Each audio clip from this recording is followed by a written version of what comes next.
Hey guys, welcome back to the channel. Lock Junkie here. Thank you so much for joining me. Today I want to show and share another one of my cool finds. This one here is an old Slaco lock, brass lock.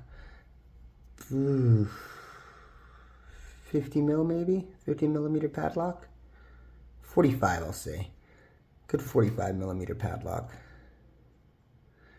And it is a warded lock. So to get inside, well, first of all, here's the key. It almost looks like a regular pin-tubbler key, but it is not. It is a warded lock.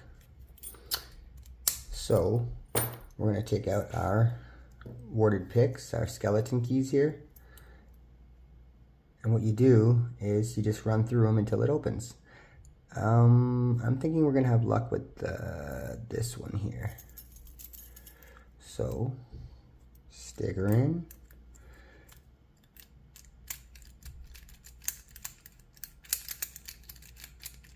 There we go. Just like that, we got our open. All right, cool. Yeah, so I'm not too familiar with this lock, but if anyone's got anything cool or anything interesting to say about it, leave it in the comments. As always, please like my video, subscribe, and share. And till next time, catch you later.